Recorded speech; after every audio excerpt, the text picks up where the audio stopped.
Hey, I'm Carl, and this is Carl Jones Runs, where I'm here to show you that running's for everyone, no matter what your pace is. Last week, I talked about stepping outside my comfort zone, about running a half marathon, about starting this channel, and just doing hard things in general. This week, I want to talk about something that used to control how I felt with running, and that's the pace at which I ran.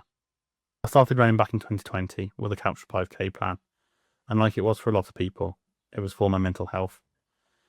For me, it gave me something to focus on, something I could control when everything else felt uncertain. At first, it was never about speed. It was about finishing those runs one step at a time. But then, I started to hit longer distances and hit 5k, and that's when I started to think, what's next? So eventually, I pushed for even further distances, 10k's, 15k, and eventually a half marathon. But then something changed. It stopped being about the feeling, and it started to be about the numbers. I got obsessed with chasing times. I wanted to hit that sub 30-minute 5k and that sub 60-minute 10k. Eventually, I hit that sub 30-minute 5k, and for a moment, I thought that would feel like success. But instead of really taking time to enjoy it, I started thinking, what's next? Do I go faster? Do I go longer? And as for that sub 60-minute 10k, did I ever reach it? Well, so far, the answer is no. It's an hour and 3. And for a while, that ruined 10k's for me. Hitting the same time in 2 different races meant that every run that wasn't getting closer felt like a failure.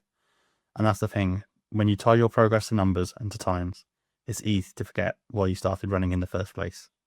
And then, for a couple of years, I kept chasing PBs, but without ever really training properly for them. I was stuck in a loop of trying to go faster without enjoying running and without really trying. But in 2024, something changed for me. I stopped chasing times. I started to try and just be consistent, and I ran for fun. No pressure, no times, and no expectations. But do you know what? I started running more consistently and eventually quicker than ever. The pace came back naturally without chasing it, thanks to that consistency, and I set my fastest ever 5k time of just over 28 minutes.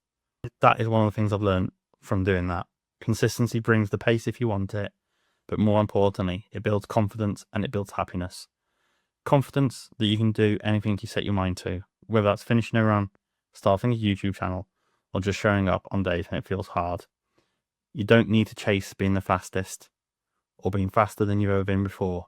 You just need to keep turning up, and if that is your goal, it will come to you. Equally, if you want to go for longer, or you just want to be fitter, that will come too. And so that leads me into the fourth of the week. And that is that it's not about pace, it's about showing up. Every step, every run, every week, where you stay consistent, that is where the magic happens. So if you're out there doubting yourself because of how fast or slow you run, remember, just showing up is enough. For me, I've not been as consistent as I could have been over the last 12 to 18 months. But that's changing, and I'm starting to enjoy my running and reminding myself that showing up is enough. That's all for today. Thanks for watching, and if you haven't already, hit the subscribe button down there. Join me every Sunday at 10 AM as I share my running journey, one honest step at a time. See you next week for another video. Goodbye.